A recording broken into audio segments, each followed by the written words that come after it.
हरे कृष्णा। अथा तो ब्रह्म जिज्ञासा।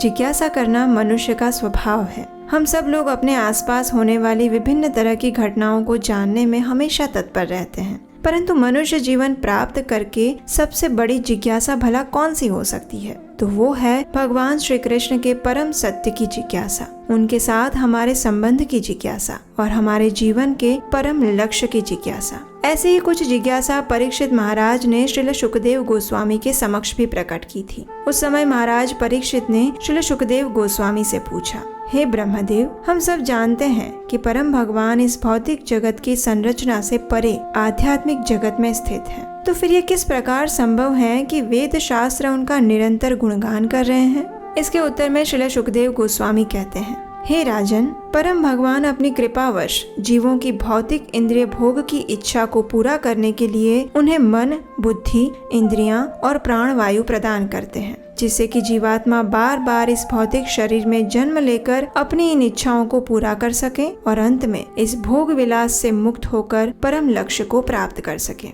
इतना कहकर श्रील सुखदेव गोस्वामी एक इतिहास का वर्णन करना प्रारंभ करते हैं, जो कि कुछ इस प्रकार है। एक समय संपूर्ण ब्रह्मांड का भ्रमण करते हुए नारद मुनि नारायण ऋषि से मिलने के लिए हिमालय की घाटियों में स्थित बद्रिकाश्रम आ पहुँचे, जहाँ नारायण ऋषि ब्रह्मा जी के दिन के आरंभ से ही संपूर्ण मानव समाज के कल्याण के लिए घोर तपस्या कर रहे थे। नारायण ऋषि अपने आश्रम में अनेक ऋषियों से गहन चर्चा कर रहे थे। वहां पहुंचकर श्री नारद मुनि ने नारायण ऋषि को सादर नमस्कार किया और वही प्रश्न नारायण ऋषि के सम्मुख प्रस्तुत किया जो कि परीक्षित महाराज ने पूछा था। इस प्रश्न का उत्तर देते हुए नारायण ऋषि ने कहा, हे मुनियों में श्रेष्ठ नारद मुनि, आपका ये प्रश्न अत्यंत सार्थक एवं जन कल्याण के लिए अति उत्तम है। मैं इस प्रश्न के विषय में आपको एक वृत्तांत सुनाता हूँ। कई युगों पूर्व जन लोक में एक सभा का आयोजन हुआ था, जिसमें देवताओं और ऋषियों के बीच इसी विषय पर विस्तार से चर्चा हुई थी। ये चर्चा इतनी गहरी थी कि उस सभा में उपस्थित वेद भी उन प्रश्नों का कोई संतोषजनक उत्तर नहीं दे पाए। इसलिए इस प्रश्न का उत्तर देने के लिए सनंदन कुमार को वक्ता चुना गया और फिर उन्होंने वेदों के महात्म्य को सबके सामने उजागर करते हुए कहा,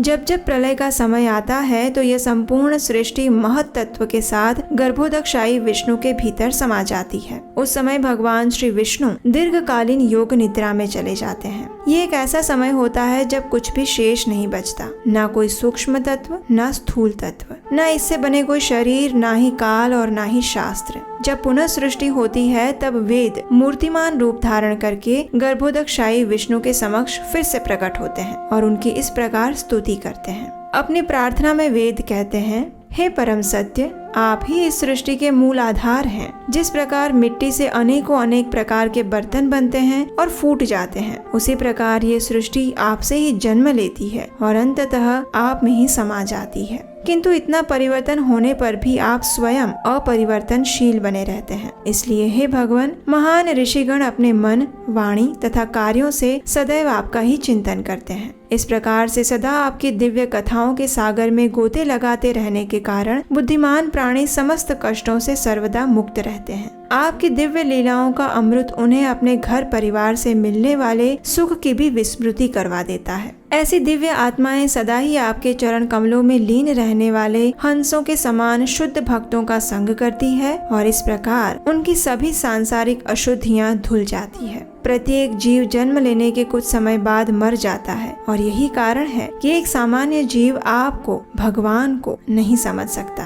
क्योंकि आप तो इस सृष्टि से पहले भी विद्यमान थे और आप ही स्वयं सृष्टि के सर्जक ब्रह्मा जी के भी जनक हैं। किंतु कुछ तथाकथित अध्यात्मवादियों का मानना है कि सृष्टि की उत्पत्ति जड़ पदार्थ से हुई है और आत्मा के स्थायी गुण नश्वर हैं। उनके ये विचार भ्रांत धारणाओं पर आधारित है और पूर्णतः मिथ्या है। वेदों ने आगे कहना जारी रखा, हे सर्वशक्तिमान, मन एक बेलगाम घोड़े के समान होता है, जिसे इंद्रियों और स्वास्थ्य पर नियंत्रण रखने वाले लोग भी काबू में नहीं कर पाते। और फिर जिस व्यक्ति ने अपने गुरु का त्याग करके उस उद्दंड और चंचल मन को नियंत्रित करने का प्रयास किया, वे भला कैसे सफल हो सकते हैं? उसकी स्थिति समुद्र के तूफान के बीच फंसी नाव के समान हो जाती है। परंतु यदि कोई व्यक्ति आपकी शरण ग्रहण करता है तो आप उसे अपना दिव्य परमात्मा रूप उजागर करते हैं। आपकी कृपा से ऐसे भक्तों को अपने सेवकों, बच्चों, शरीर, पत्नियों, धन, घर संपत्ति अथवा वाहनों से कोई सरोकार नहीं रह जाता। इस भौतिक प्रकृति का स्वभाव कुछ ऐसा ही है कि ये जीव को प्रलोभन देकर उसे 3 गुणों के अंतर्गत अनेकानेक योनियों में भ्रमण करने के लिए बाध्य करती है। ऐसा होने पर जीव के समस्त अलौकिक गुण नष्ट हो जाते हैं और वह जन्म मृत्यु के चक्कर में फंस जाता है। सनंदन कुमार से इन सभी विषयों के ऊपर सुनकर वहां उपस्थित सभी ऋषि मुनि अपने जीवन के परम लक्ष्य से अवगत हुए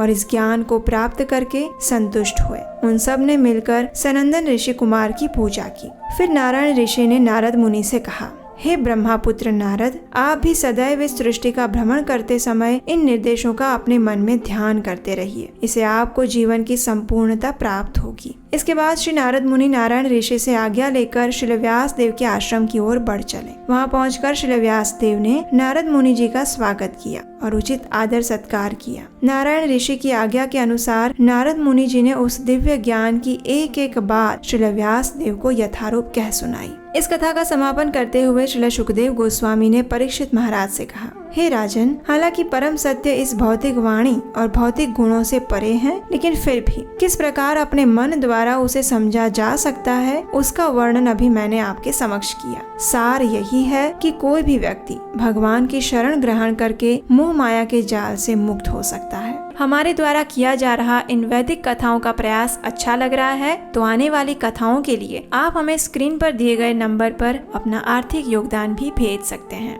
हम आशा करते हैं कि इस कथा का श्रवण करके हम सब भी परम सत्य की ओर आकृष्ट होंगे और भक्तिमय साधना पथ का पालन करते हुए पूर्ववर्ती आचार्यों के पद चिन्हों का अनुसरण करेंगे, जिसके माध्यम से हम अपने जीवन के अंतिम लक्ष्य को प्राप्त कर सकें। हरे कृष्णा।